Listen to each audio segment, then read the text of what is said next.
1960kii gudoomiyihii magaalada Hargeysa ee xilka kala wareegay gudoomiyenimada gobolka dawladda Ingiriiska ayaa waxaanu ka wareysanay geerida Maxamed Xaaji Ibraahim Cigaal oo shalay ku geeriyooday magaalada Pretoria ee dalka Koonfur Afrika.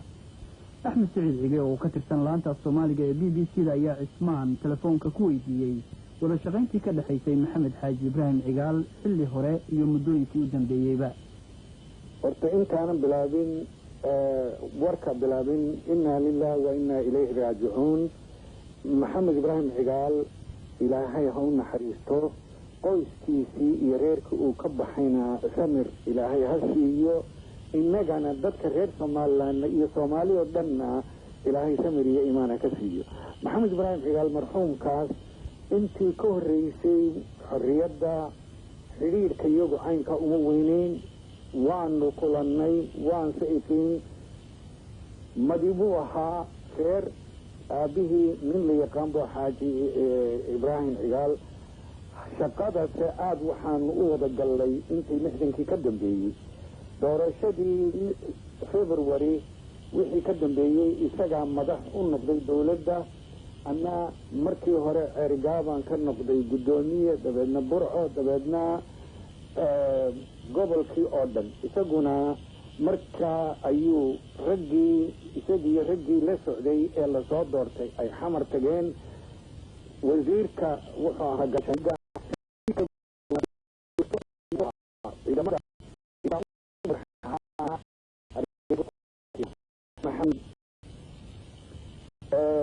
aad iyo aad u gacan furan buu ahaa, nin dadaal badanna wuu ahaa, nin jecel inaan dadku ka tegin oo xumaan aanay ku kala teginna oo ku dadaalo ayuu ahaayo. inta uu qaban karayo uu qabto. waxaanu jeclaa in uu isagu wax tari karo inaanu ka tegin. marka ay noqoto hawshana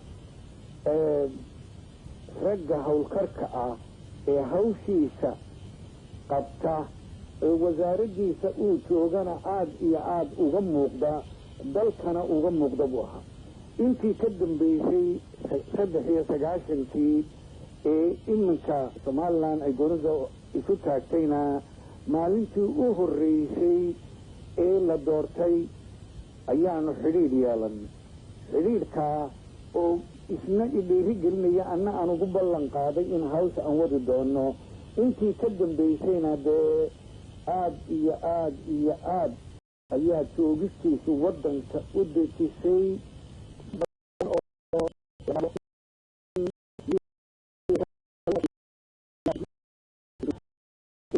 nabadda haya ay tahay, inkasta oo la doonayo meelaha qaarkood in hawsha intaa ka badnaato, laakiin qofku war hayaa ee ogi tallaabada ugu horeysa ee waddanku u baahnaa waxay ahayd nabad. maxaa u muujinaysaa Maxamed Xaaji Ibraahim Cigaal Allah u naxariisto inta uu geeriyooday lagu xusuusan karaa? waxaa lagu xusuusan karaa horta marka u horeysa xisbigii SNL ninkii madaxda u ahaa buu ahaa.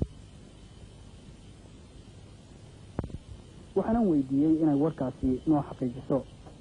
cabdiraxmaan way jirtaa sida uu ii sheegay mar dhaweyd mar aan la kulmay gudoomiyaha guddida qabanqaabada oo ah guddi 10 xubnooda oo iyaga loo saaray qabanqaabada aaska madaxweynaha geeriyooday oo ah wasiirka arrimaha gudaha Cabdilaahi Cumar Cige Cabdilaahi Cadde. waxa uu sheegay in dib loo dhigay oo uu aaskii u dhacay inta gelinka hore. marka saasaa jirta oo uu baaqday, biri waa uu ka baaqday oo saa dambe u dhacay. marka miyay sheegeen sababaha loo baajiyey? sababaha wallahi sabab cad oo uu sheegay ma jirto, bas wuxuu sheegay inuu baaqday oo uu isniinta noqday, laakiin wax kaloo dhibi ma jiraan ayuu yidhi.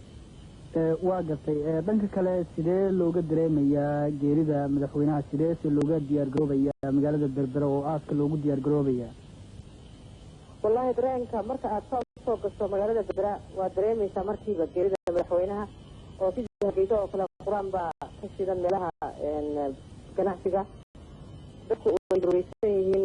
waxa kale oo marka laga yimaado dareenka murugada leh ee sida iyo geerida waxaa Berbera ay dheer meelaha kala diyaargarowga aaska oo iyada aad u muuqda oo meel kasta looga yimi oo sida magaalooyinka Hargeysa oo kale dad badan ay ka yimaadeen ay ka yimaadeen oo ayba ka soo hormareen maalinta bari oo dad badan la filayo iyadana inay yimaadaan magaalada waxaa ku arkaysaa dad badan oo dheeraada iyo baabuur tiro badan iyo dad badan oo soo gelaya marka aad markiiba loo dareemaya berbere in labada arrimood wadeenka geerida naxdinta iyo rada ka muuqda iyo kale ee diyaargarowga qabanqaabada aadka oo ah iyadu meesha madaxweynaha lagu siiyo taasna ay magaalooyin kale dheer tahay waxaa jira dad badan oo marka maqleen hadda in uu baaqday iyaguna hargeysa iyo meelaha qaarkood laga yaabo inay ku laabtaan maxamed xaaji ibraahim cigaal oo ku dhawaan ku geeriyooday